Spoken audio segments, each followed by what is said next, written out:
आजचा व्हिडिओ तुमच्यासाठी खूप महत्त्वाचा असणार आहे, कारण की ज्यावेळेस आपल्याकडे लमसम अमाउंट येते, एकदाच पैसे येतात, 1,00,000 रुपये, 5,00,000 रुपये किंवा 50,00,000 रुपये, त्यावेळेस आपल्या मनामध्ये पहिला प्रश्न येतो की हे पैसे नेमके कुठे इन्व्हेस्ट करायचे. पारंपरिक वे इन्व्हेस्टमेंटचे जर बघितले तर आपण जास्तीत जास्त एफडी करतो किंवा LIC किंवा आपण पोस्ट ऑफिसची एखादी स्कीम मध्ये इन्व्हेस्ट करतो. पण या व्हिडिओमध्ये याच्यापेक्षाही चांगला एक ऑप्शन अवेलेबल आहे मार्केटमध्ये, त्याच्याबद्दल डिस्कस करणार आहेत. तर व्हिडिओची सुरुवात करूया. नमस्कार, माझं नाव पंकज मुळे, NISM सर्टिफाईड आहे. मागच्या 15 वर्ष झालं स्टॉक मार्केटमध्ये या इंडस्ट्रीमध्ये काम करतोय. तर व्हिडिओची सुरुवात करूया.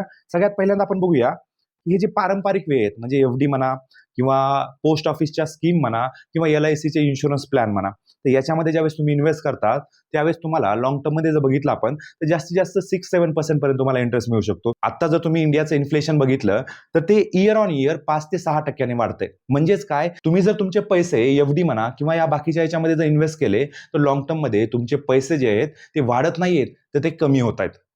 त्यामुळं आता सध्या आपल्याला कुठला ऑप्शन अवेलेबल आहे त्याच्याबद्दल डिस्कस करूया. म्युच्युअल फंड तुम्हाला माहित असेल तर म्युच्युअल फंडमध्ये लिक्विड फंड्स असतात. याच्याबद्दलचा डिटेल व्हिडिओ तुम्हाला माझ्या युट्यूब चॅनलवर बघायला मिळेल. तर लिक्विड फंड म्हणजे काय की एफडीला एक ऑप्शन असतो की एफडी मध्ये ज्यावेळेस आपण पैसे फिक्स करतो त्याच पद्धतीनं जर आपण लिक्विड फंडमध्ये जर पैसे टाकले तिथेही आपल्याला 6-7% इंटरेस्ट रेट मिळतो, रिस्क फ्री. त्याच्यानंतर जर बघितलं तर आपण शॉर्ट ड्युरेशन फंड्समध्ये टाकू शकतो किंवा आपण कॉर्पोरेट बॉन्डमध्ये टाकू शकतो. अशा पद्धतीचे अवेलेबल ऑप्शन आहेत की ज्यांचा स्टॉक मार्केटशी काही संबंध नाहीये. तुमच्याकडची लमसम अमाऊंट तुम्ही तिथं पार्क करू शकता. एफडी केल्यानंतर काय होतं की तुम्ही तुमचा टेन्युअर फिक्स करावा लागतो. म्हणजेच 1 वर्षाचा, 2 वर्षाचा, 3 वर्षाचा हा एफडीचा टेन्युअर असतो आणि त्याच्या आधी जर पैसे आपण विड्रॉ केले तर आपल्याला एफडीचा जो इंटरेस्ट रेट मिळणार होता त्याच्यापेक्षा कमी अमाऊंट मिळते. त्याच ठिकाणी लिक्विड फंडमध्ये काय होतं, ज्यावेळेस तुम्ही पैसे टाकता लमसम, तुम्हाला 6-7% इंटरेस्ट मिळणार आहे, पण तो इंटरेस्ट आहे तो डेली तुमच्या फंडमध्ये जमा होणार आहे. म्हणजेच तुम्ही एका ठिकाणी पैसे लावले, तुम्हाला दररोज दिसतील पैसे वाढतील. म्हणजे तुमचे जे पैसे आहेत ना ते तुम्हाला वाढताना दररोज दिसतील. तर हे लिक्विड फंडचा फायदा आहे. लिक्विड फंडमध्ये काय आहे की तुम्ही घर बसल्या विड्रॉ कधीही करू शकता. त्याच्यावर कुठल्याही प्रकारचा चार्जेस नाहीयेत. तर अशा पद्धतीनं हे 10,00,000 रुपये जे आपण एक्झाम्पलसाठी पकडलेले आपण लिक्विड फंडमध्ये पार्क केले. तर पहिली गोष्ट ही झाली. त्याच्यानंतर काय करायचं आपल्याला, STP लावायचे. म्हणजेच काय, सिस्टमॅटिक ट्रान्सफर प्लॅन. SIP सारखाच असतो.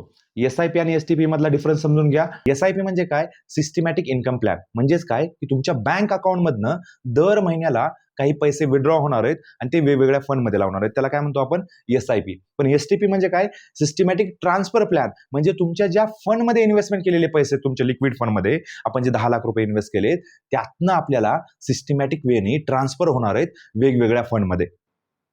म्हणजे SIP सारखंच STP आहे, फक्त दोघांमध्ये डिफरन्स एवढाच आहे की हे फंडमधनं होतात आणि SIP जे आहे ते तुमच्या अकाउंटमधनं होतात. त्याच्यानंतर एक एक्झाम्पलसाठी समजा HDFCच्या लिक्विड फंडमध्ये तुम्ही पार्क केले, तर आता काय करायचंय की एफडी सारखे तुम्हाला तिथनं इंटरेस्ट यायला चालू होतो. तो इंटरेस्ट तुम्हाला दिसायलाही चालू झाला. आता सगळ्यात महत्वाचा रोल असतो STPचा.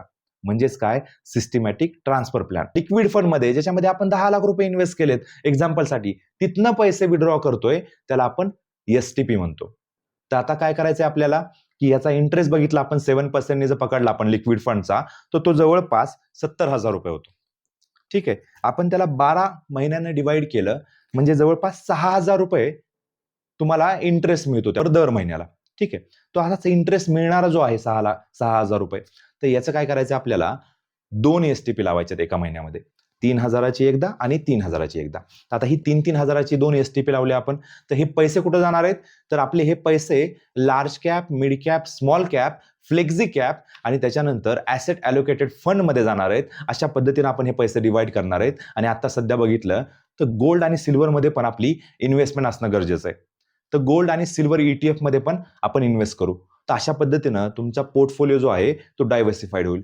म्हणजे त्यातनं जो इंटरेस्ट येतोय तुम्हाला, तो इंटरेस्ट तुम्ही विड्रॉ न करता STPच्या माध्यमातून ह्या वेगवेगळ्या फंडमध्ये आपण SIP लावतोय. तर याचा फायदा काय होईल की तुमचा जो फंड आहे, तुम्ही जो फिक्स मध्ये केलेला आहे त्याच्यावर तर तुम्हाला इंटरेस्ट मिळतोयच, पण तुमचे जे पैसे आहेत ते तुमचे पैसे ह्या SIP फॉर्मॅटमध्ये ह्या वेगवेगळ्या फंडमध्ये इन्व्हेस्ट होतात. अशा पद्धतीनं तुमचा एक ओव्हरऑल पोर्टफोलिओ तयार होतो आणि महिन्यातनं 2दा तुमची STP जाऊ द्यायची, सिस्टमॅटिक ट्रान्सफर प्लॅन. तर हे बेसिक गोष्टी झाल्या. आता याच्यामध्ये तुम्हाला फिक्स फंडमधनं रिटर्न येत आहेत.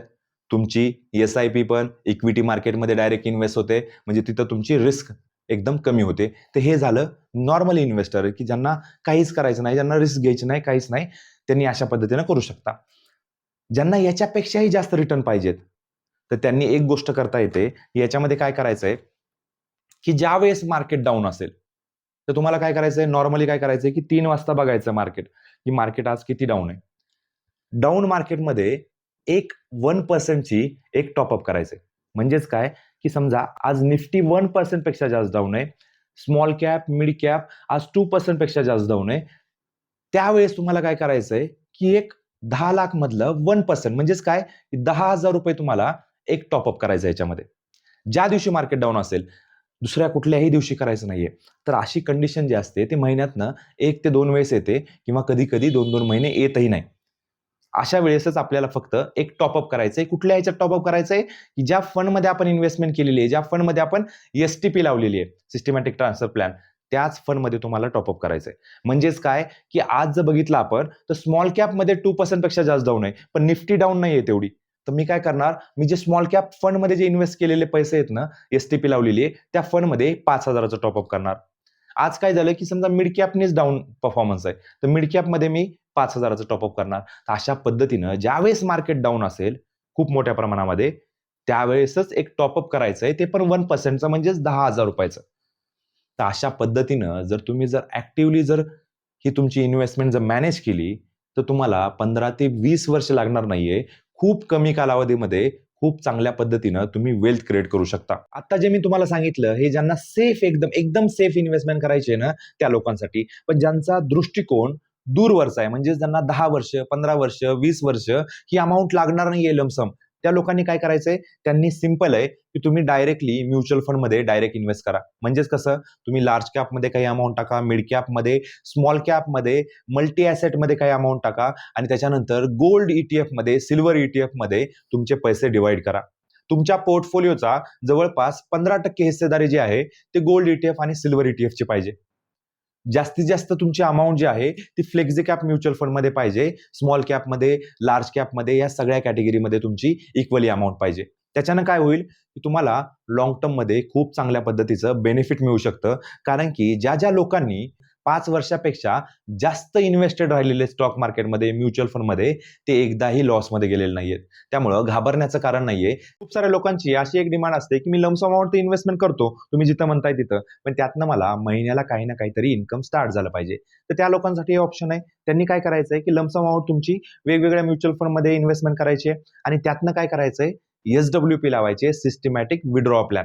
त्या सिस्टमॅटिक विथड्रॉ प्लॅनमध्ये काय, की आपण 7-8% लावू शकतो. स्टॉक मार्केटचं, म्युच्युअल फंडचं जर लाँग टर्मचं रिटर्न बघितलं आपण, तर 15-16%, 17% पर्यंत आहे. निफ्टी जर बघितलं आपण, तर जवळपास ॲव्हरेज रिटर्न जर काढलं, तर 16% वर आहे. लाँग टर्ममध्ये मी 10 वर्ष, 15 वर्षाचा विचार करतोय. आणि शॉर्ट टर्ममध्ये जर बघितलं आपण, तर रिटर्न हे फ्लक्च्युएट असू शकतं, म्हणजे जास्त असू शकतं, कमी असू शकतं. तर आपण जर नॉर्मली 7-8% त्यातनं जर एस-डब्ल्यू-पी लावली, सिस्टमॅटिक विथड्रॉ प्लॅन, तर दर महिन्याला तुमच्या अकाउंटमध्ये पैसे यायला चालू होतील आणि लाँग टर्ममध्ये तुमची जी अमाउंट इन्व्हेस्टमेंट केलेली आहे, त्याचीही ग्रोथ होत राहील. तर याच्याबद्दलचाही मी डेडिकेटेड व्हिडिओ YouTube चॅनलला माझ्या बनवलेला आहे. तर तुम्ही नक्की व्हिजिट करा. आणि मागच्या काही दिवसापासून जर बघितलं, तर शेअर मार्केटनी चांगलं परफॉर्म केलं नाही मागच्या 1.5 वर्ष झालं. त्यामुळे लमसम अमाउंट जर इन्व्हेस्टमेंट करायची असेल आणि शॉर्ट टर्ममध्ये जर पैसे लागणार नसतील, तर तुम्ही डायरेक्टली म्युच्युअल फंड्समध्ये इन्व्हेस्टमेंट करू शकता. जे लोक नवीन आहेत, की ज्यांना स्टॉक मार्केटबद्दल, म्युच्युअल फंडबद्दल माहिती नाहीये, अशा लोकांनी डायरेक्टली स्क्रीनवर दिलेल्या नंबरवर कॉल करू शकता. तुम्हाला गाईड केलं जाईल. योग्य ते मार्गदर्शन केलं जाईल. अशाच नॉलेजेबल कॉन्टेंटसाठी चॅनलला जरूर सबस्क्राईब करा. तुमच्या मित्रपरिवाराला व्हिडिओ शेअर करा. येणाऱ्या काळामध्ये कुठल्या टॉपिकवर व्हिडिओ बनवला पाहिजे याच्याबद्दल तुम्ही नक्की कमेंट करा. धन्यवाद.